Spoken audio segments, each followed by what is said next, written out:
మత్తయి సువార్త 26వ అధ్యాయము. యేసు ఈ మాటలన్నీ చెప్పి చాలించిన తరువాత జరిగినదేమనగా, ఆయన తన శిష్యులను చూచి, 2 దినములైన పిమ్మట పస్కా పండుగ వచ్చుననియు, అప్పుడు మనుష్య కుమారుడు సిలువ వేయబడుటకే అప్పగింపబడుననియు మీకు తెలియనని చెప్పెను. ఆ సమయమున ప్రధాన యాజకులను ప్రజల పెద్దలను కయపా అను ప్రధాన యాజకుని మందిరంలోనికి కూడి వచ్చి, యేసుని మాయోపాయము చేత పట్టుకొని చంపవలెనని ఏకమై ఆలోచన చేసిరి.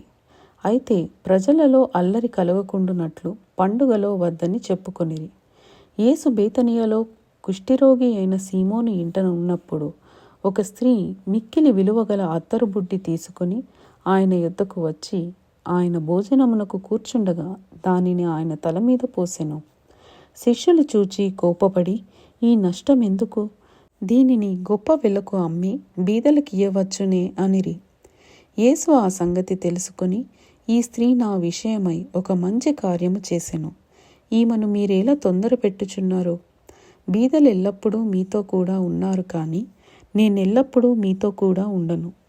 ఈమె ఈ అత్తరు నా శరీరము మీద పోసి నా భూస్థాపన నిమిత్తము దీనిని చేసెను. సర్వలోకమందు ఈ సువార్త ఎక్కడ ప్రకటించబడునో అక్కడ ఈమె చేసినదియు ఈమె జ్ఞాపకార్థముగా ప్రశంసింపబడునని మీతో నిశ్చయముగా చెప్పుచున్నానని వారితో అనెను. అప్పుడు 12 మందిలో నొకడగు ఇస్కరియోతు యూదా ప్రధాన యాజకుల యొద్దకు వెళ్ళి, నేను ఆయనను మీకు అప్పగించిన ఎడల నాకేమి ఇత్తురని వారిని అడిగాను. అందుకు వారు 30 వెండి నాణెములు తూచి వానికి ఇచ్చిరి. వాడప్పటి నుండి ఆయనను అప్పగించుటకు తగిన సమయము కనిపెట్టుచుండెను. పులియని రొట్టెల పండుగలో మొదటి దినమందు శిష్యులు యేసునొద్దకు వచ్చి, పస్కాను భుజించుటకు మేము నీ కొరకు ఎక్కడ సిద్ధపరచగోరుచున్నావని అడిగిరి. అందుకు ఆయన, మీరు పట్టణమందున్న ఫలాని మనుష్యుని యొద్దకు వెళ్ళి, నా కాలము సమీపమై ఉన్నది, నా శిష్యులతో కూడా నీ ఇంట పస్కాను ఆచరించదనని బోధకుడు చెప్పుచున్నాడని అతనితో చెప్పుడనెను. యేసు తమకు ఆజ్ఞాపించిన ప్రకారము శిష్యులు చేసి పస్కాను సిద్ధపరచిరి. సాయంకాలమైనప్పుడు ఆయన 12 మంది శిష్యులతో కూడా భోజనమునకు కూర్చుండెను.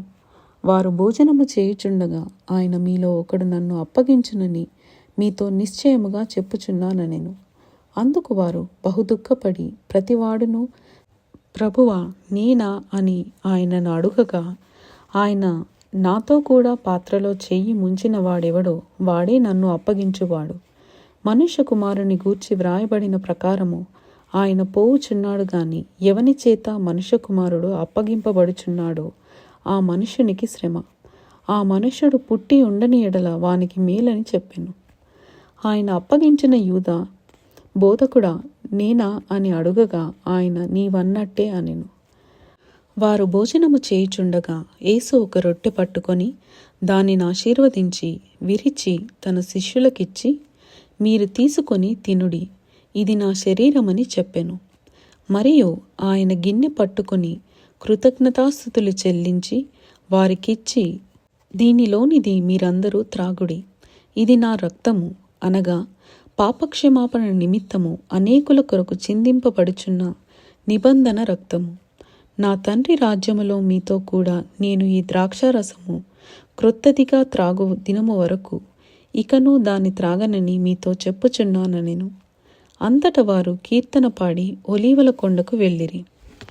అప్పుడు యేసు వారిని చూచి, ఈ రాత్రి మీరందరూ నా విషయమై అభ్యంతరపడెదరు.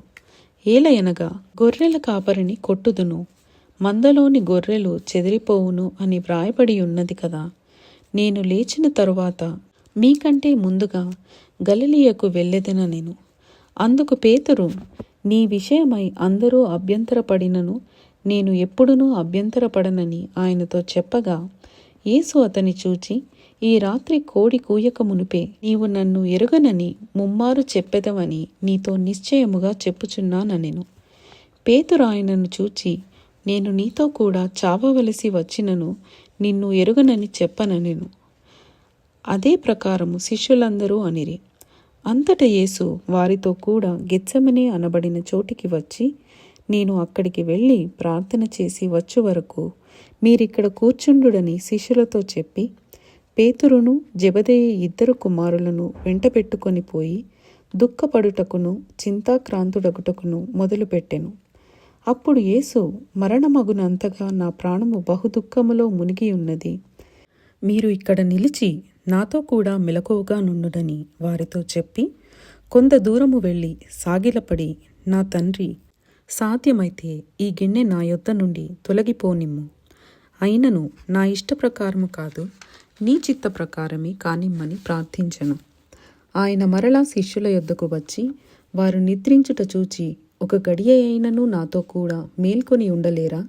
మీరు శోధనలో ప్రవేశించకుండునట్లు మెలకువగా ఉండి ప్రార్థన చేయుడి.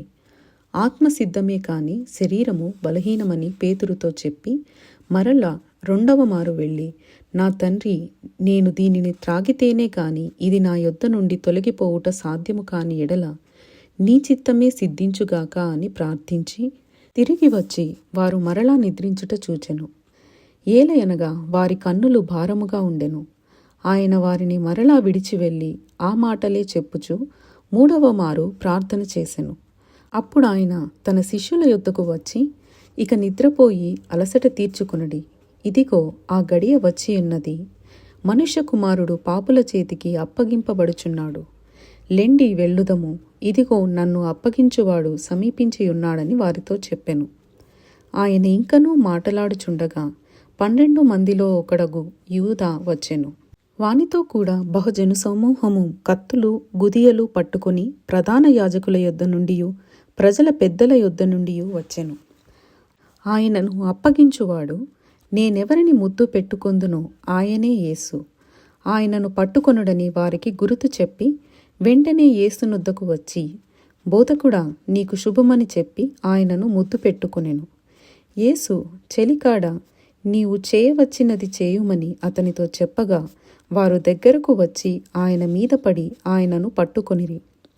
ఇదిగో యేసుతో కూడా ఉన్నవారిలో ఒకడు చెయ్యి చాచి కత్తి దూసి ప్రధాన యాజకుని దాసుని కొట్టి వాని చెవి తెగనరికెను. యేసు, నీ కత్తి వరలో తిరిగి పెట్టుము. కత్తి పట్టుకొని వారందరూ కత్తి చేతనే నశింతురు. ఈ సమయమున నేను నా తండ్రిని వేడుకొనలేననియు, వేడుకొనిన ఎడల ఆయన 12 సేనా వ్యూహముల కంటే ఎక్కువ మంది దూతలను ఇప్పుడే నాకు పంపడనియు నీవనుకొనుచున్నావా? నేను వేడుకొనిన ఎడల ఈలాగు జరగవలెనని లేఖనము ఏలాగు నెరవేరునని ఆయనతో చెప్పెను. ఆ గడియలోనే యేసు జనసమూహములను చూచి, బందిపోటు దొంగ మీదకి వచ్చినట్టు కత్తులతోనూ గుదియలతోనూ నన్ను పట్టుకొన వచ్చితిరా? నేను అనుదినము దేవాలయములో కూర్చుండి బోధించుచున్నప్పుడు మీరు నన్ను పట్టుకొనలేదు. అయితే ప్రవక్తల లేఖనములు నెరవేరునట్లు ఇదంతయు జరిగినని చెప్పెను. అప్పుడు శిష్యులందరూ ఆయనను విడిచి పారిపోయిరి. యేసును పట్టుకొనిన వారు ప్రధాన యాజకుడైన కయప యొద్దకు ఆయనను తీసుకొని పోగా అక్కడ శాస్త్రులను పెద్దలను కూడి ఉండిరి. పేతురు ప్రధాన యాజకుని ఇంటి ముంగట వరకు ఆయనను దూరము నుండి వెంబడించి లోపలికి పోయి దీని అంతమేమవునో చూడవలెనని బంట్రౌతులతో కూడా కూర్చుండెను. ప్రధాన యాజకులను మహాసభవారందరూ యేసును చంపవలెనని ఆయనకు విరోధముగా అబద్ధ సాక్ష్యము వెదుకుచుండిరి. కానీ అబద్ధ సాక్షులనేకులు వచ్చినను సాక్ష్యమేమియూ దొరకలేదు. తుదకు 2 మనుషులు వచ్చి, వీడు దేవాలయమును పడగొట్టి 3 దినములలో దానిని కట్టగలనని చెప్పెననిరి.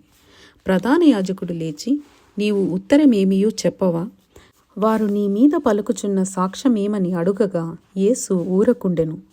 అందుకు ప్రధాన యాజకుడు ఆయనను చూచి, నీవు దేవుని కుమారుడు అయిన క్రీస్తు అయితే ఆ మాట మాతో చెప్పుమని జీవము గల దేవుని తోడని నీకు ఆనబెట్టుచున్నానెను. అందుకు యేసు, నీవన్నట్టే ఇది మొదలుకొని మనుష్య కుమారుడు సర్వశక్తుని కుడి పార్శ్వమున కూర్చుండుటయు ఆకాశ మేఘారూఢుడై వచ్చుటయు మీరు చూతురని చెప్పగా ప్రధాన యాజకుడు తన వస్త్రము చింపుకొని, వీడు దేవదూషణ చేసెను, మనకిక సాక్షులతో పని ఏమి? ఇదిగో ఈ దూషణ మీరిప్పుడు విన్నారు, మీకేమి తోచుచున్నదని అడిగెను. అందుకు వారు, వీడు మరణమునకు పాత్రుడనిరి. అప్పుడు వారు ఆయన ముఖము మీద ఉమ్మివేసి ఆయనను గుద్దిరి. కొందరు ఆయనను అరచేతులతో కొట్టి, క్రీస్తు, నిన్ను కొట్టిన వాడెవడో ప్రవచింపుము అనిరి. పేతురు వెలుపటి ముంగట కూర్చుండి ఉండగా ఒక చిన్నది అతని యొద్దకు వచ్చి, నీవును గలిలయుడగు యేసుతో కూడా ఉంటివి కదా అనెను. అందుకతడు, నేనుండలేదు, నీవు చెప్పు సంగతి నాకు తెలియదని అందరి ఎదుట అనెను. అతడు నడవలోనికి వెళ్ళిన తరువాత మరి ఒక చిన్నది అతనిని చూచి, వీడును నజరేయుడగు యేసుతో కూడా ఉండెనని అక్కడి వారితో చెప్పగా, అతడు ఒట్టు పెట్టుకొని, నేనుండలేదు, మనుష్యుని నేనెరుగనని మరలా చెప్పెను. కొంతసేపైన తరువాత అక్కడ నిలిచి ఉన్నవారు పేతురునొద్దకు వచ్చి, నిజమే, నీవును వారిలో ఒకడవే, నీ పలుకు నిన్ను గూర్చి సాక్ష్యమిచ్చుచున్నదని అతనితో చెప్పిరి. అందుకు అతడు ఆ మనుష్యుని నేనెరుగనని చెప్పి శపించుకొనుటకును ఒట్టు పెట్టుకొనుటకును మొదలుపెట్టెను. వెంటనే కోడి కూసెను. కనుక కోడి కూయక మునుపు, నీవు నన్నెరుగనని ముమ్మారు చెప్పెదవని యేసు తనతో అనిన మాట పేతురు జ్ఞాపకము తెచ్చుకొని వెలుపలికి పోయి సంతాపపడి ఏడ్చెను. ఇంతటితో 26వ అధ్యాయము ముగింపు.